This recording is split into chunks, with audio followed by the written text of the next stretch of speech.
ஏல இல்ல எழும்புல இல்ல உன் அப்பட மாடியே தூங்கிக்கிட்டே இருக்காதே. ஏல இங்க பாரு, ஆச்சி வந்திருக்க பாரு. ஆச்சி ஆச்சி ஆச்சி கேட்டி ஏ பட்டுச்சி எழும்பு.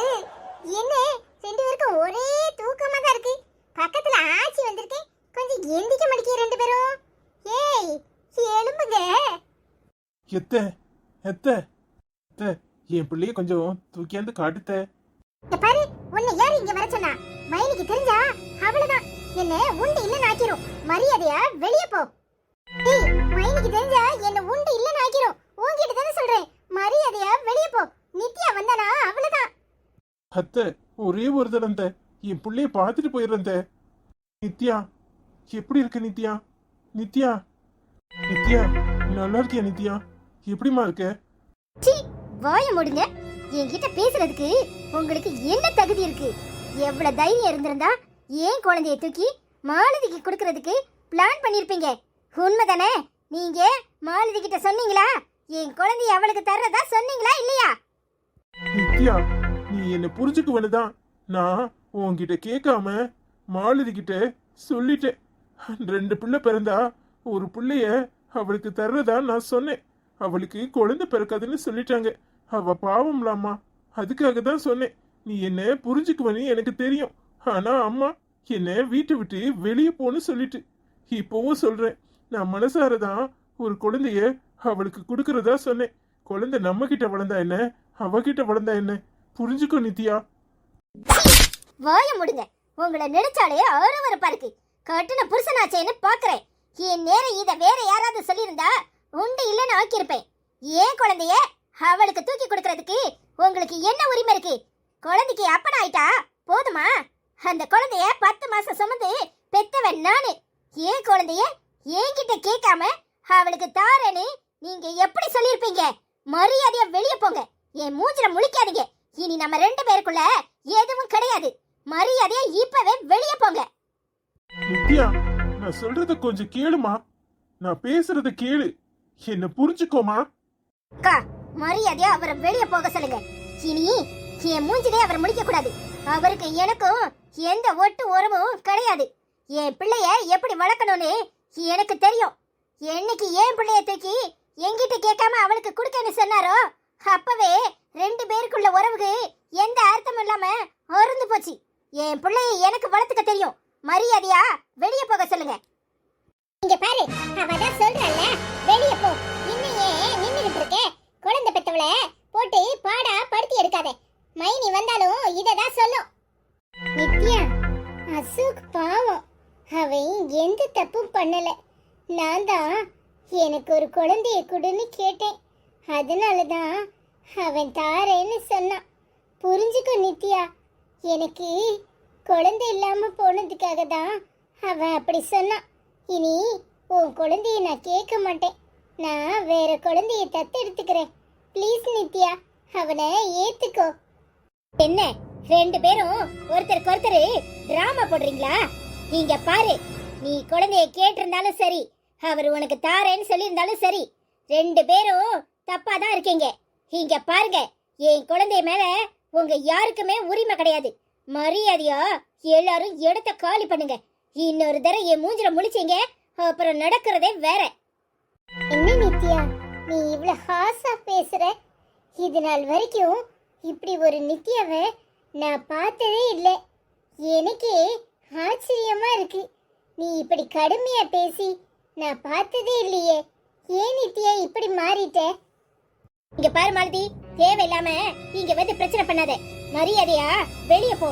உனக்கு இஷ்டம்னா அவரையும் கூட்டிட்டு வெளியே போ. இந்த ஆளுக்கும் எனக்கும் இனி எந்த சம்பந்தமும் கிடையாது. நீங்க 2 பேரும் என் வாழ்க்கையில தலையிடாதீங்க.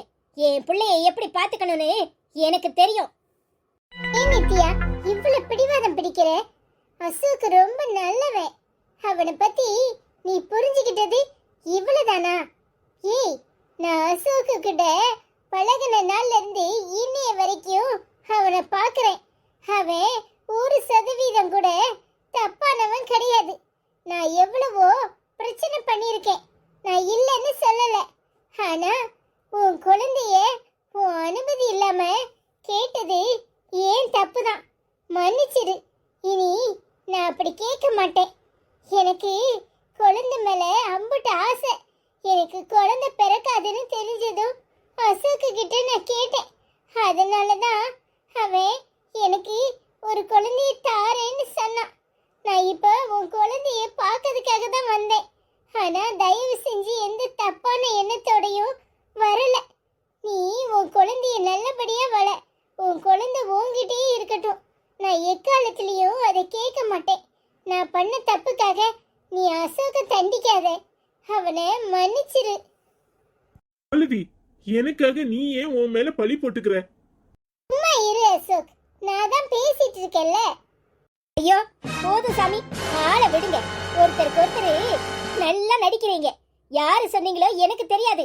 ஆனா என் குழந்தைய எப்ப உனக்கு தரேன்னு இவர் என்கிட்ட கேட்காம சொன்னாரோ அப்பவே இவரை நான் அறுத்து எரிஞ்சிட்டேன். இனி இவருக்கு எனக்கும் எந்த உறவும் கிடையாது, ஒட்டும் கிடையாது. மரியாதையா வெளியே போக சொல்லு. நீயும் வெளியே போ. உங்க யாரு மூஞ்சிலையும் நான் முழிக்க விரும்பல. எனக்கு என் குழந்தை தான் பெருசு. இங்க என்ன பண்ணிட்டு இருக்க? உன்னதான் நேத்தே சொன்னல, இனி எங்க வாழ்க்கையில குறுக்கிடாதனே. இப்ப இங்க என்ன பண்ற? அம்மா ப்ளீஸ்மா, புரிஞ்சுக்கோமா. அடச்சி, என்ன அம்மான்னு கூப்பிடுறதுக்கு உனக்கு என்ன அருகதை இருக்கு? மரியாதையா வெளியே போங்க ரெண்டு பேரும். இங்க எதுக்கு வந்தீங்க? ஏய் மாலதி, நீ என் குடும்பத்தை கெடுத்ததெல்லாம் பத்தாதா? இன்னும் என்னத்துக்கு வந்து நிக்கிற? ஏன் அவன்கிட்ட திருட்டுத்தனமா மறுபடியும் குழந்தைய தூக்கிட்டு போலாம் வாங்கிட்டு போலான்னு வந்தியா? ஆண்டி, நேத்தே நான் சொல்லிட்டேன், எனக்கும் இதுக்கும் எந்த சம்பந்தமும் இல்ல. இனி உங்க குழந்தைய நான் கேட்க மாட்டேன்னு சொல்லிட்டேன். இப்ப மறுபடியும் ஏன் இப்படி பேசுறீங்க?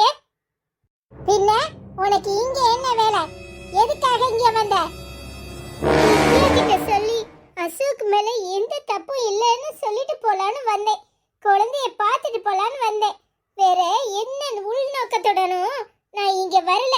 புரிஞ்சுக்கோங்க, அசோக் மேல எந்த தப்பும் இல்ல.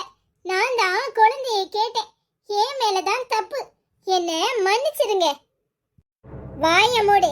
நீயும் ஆத்தாவும் உன் புருஷனும் பேசினத என் கண்ணால பார்த்தேன், காதால கேட்டேன்.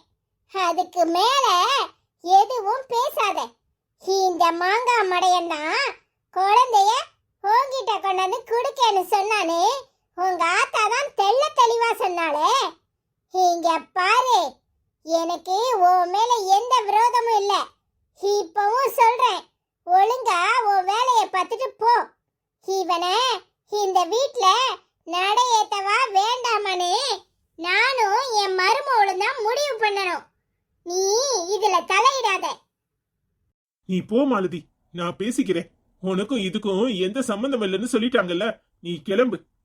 இல்ல அசோக், என்னாலதான் உனக்கு இம்புட்டு கஷ்டமும். இது எல்லாத்துக்கும் காரணம் நான் தானே. என்னாலதான் நீ வாழ்நாள் பூரா கஷ்டப்பட்டுக்கிட்டே இருக்க. நீ இப்படி இருக்கிறத என்னால பார்க்க முடியல. மனசு வலிக்குது. புரிஞ்சுக்கோ மாலதி, நீ கிளம்பு மாலதி. நான் என் வாழ்க்கைய பாத்துக்கிறேன், நீ கிளம்பு. என்ன மன்னிச்சிரு நித்யா. அசோக் எந்த தப்பும் பண்ணல. அவனை ஏத்துக்கோ. இங்க பாருங்க, மரியாதையா ரெண்டு பேரும் வெளியே போங்க. உங்க ரெண்டு பேரையும் கண்டாலே எனக்கு எரியுது.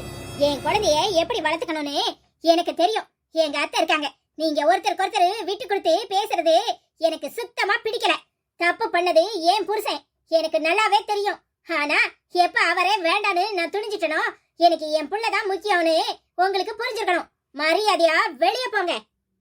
வா மாலதி, இதுக்கு மேல இவங்க கிட்ட பேசி பிரயோஜனம் கிடையாது. நீ உன் வாழ்க்கைய பாரு, நான் என் வாழ்க்கைய பாத்துக்கிறேன். நீ இந்த அளவுக்கு இங்க நின்னு எனக்காக அவமானப்படுறத பார்த்து என் மனசெல்லாம் வலிக்கு. உன் வாழ்நாள் பூரா நீ கஷ்டப்பட்டுட்டே இருந்திருக்க. இனி அது உன் வாழ்க்கைய பார்த்துட்டு சந்தோஷமா இரு. உனக்காக ஒரு குழந்தை பிறக்கணும்னு கடவுள்கிட்ட வேண்டதை தவிர எனக்கு வேற வழியே தெரியல. நான் பண்ண பாவத்தால தான் நீ இவ்வளவு வேதனைப்படுறன்னு நினைக்கிற போது என் மனசெல்லாம் வலிக்கு. என்னை மன்னிச்சிரு மாலதி. ஐயோ அசோக், நீ எனக்காக வருத்தப்படாத. என் வாழ்க்கையை நான் பாத்துக்கிறேன். எனக்கு எப்படி வாழ்க்கையை நடத்தணும்னு தெரியும். பெத்தா மட்டும்தான் பிள்ளையா? எனக்காக எங்கேயோ ஒரு பிள்ளை இருக்கு. நான் அதை எடுத்து வளர்ப்பேன். எத்தனையோ பிள்ளைங்க அம்மா அப்பா இல்லாம அனாதையா இருக்கிறத பார்க்கும்போது நம்ம ஐயோ பாவம்னு சொல்லிட்டு மனசு வலிச்சிட்டு அந்த இடத்த விட்டு நகர்ந்துருந்தோம். ஆனா அதுல ஒரு குழந்தைய என் குழந்தையா நான் தத்தெடுத்து வளர்க்கறதுன்னு முடிவு பண்ணிட்டேன். உன் குழந்தைக்கு அம்மா அப்பா நீங்க 2 பேரும் இருக்கீங்க. ஆனா எத்தனையோ குழந்தை தாய் தகப்பன் இல்லாம இருக்கு. அதுல ஒரு குழந்தைய நான் எடுத்து வளர்க்கறது தான் சரி. அதுக்கு நான் அம்மாவா அப்பாவா இருந்து என் மொத்த அன்பையும் கொடுப்பேன்.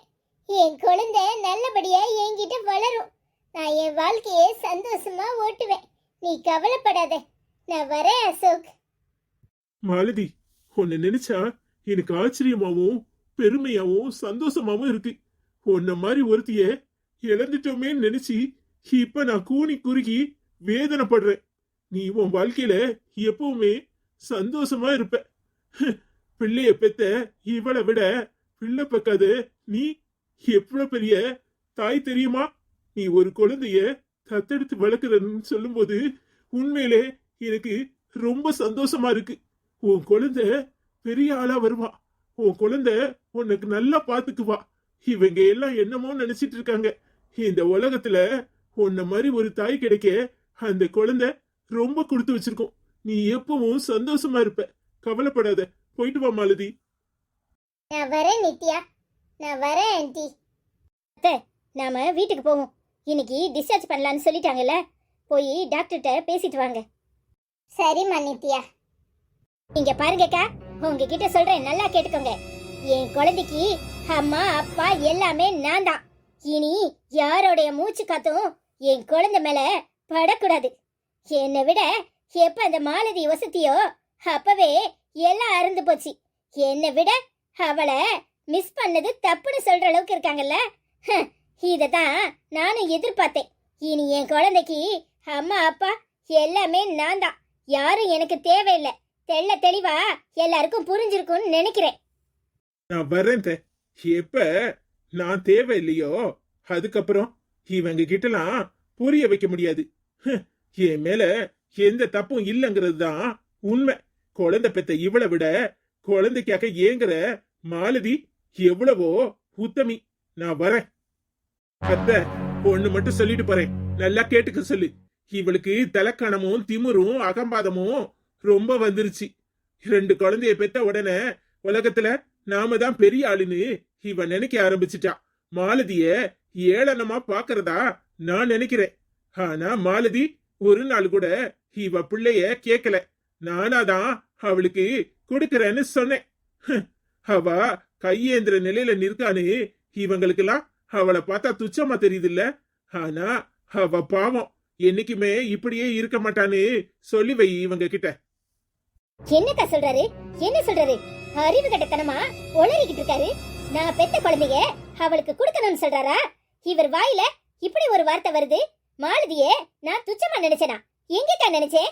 ஏன் குழந்தைய நான் கொடுக்க மாட்டேன்னு தானே சொன்னேன். இதுல என்ன தப்பு இருக்கு? நான் பெத்த குழந்தைய நான் வளர்க்கணும், என் குழந்தை ஏன் கூட இருக்கணும் அப்படின்னு நான் நினைக்கிறதுல என்ன தப்பு இருக்கு? இவரு எனக்கு தெரியாம குழந்தைய கொண்டு கொடுக்கன்னு சொல்லிட்டு என்னமோ நான் தப்பானவ மாதிரி பேசிக்கிட்டு இருக்காரு. நீ விடு, அவன் புத்திக்கு எங்க உரைக்கும்? அவ்வளவுதான் அவன் மண்டையில அறிவு. வேற என்ன செய்ய சொல்ற? நாம கிளம்புறதுக்கு பொருட்களை எடுத்து வைப்போம். குழந்தை தூங்கிட்டு இருக்கும் போதே எல்லாத்தையும் எடுத்து வை. சரிங்கக்கா.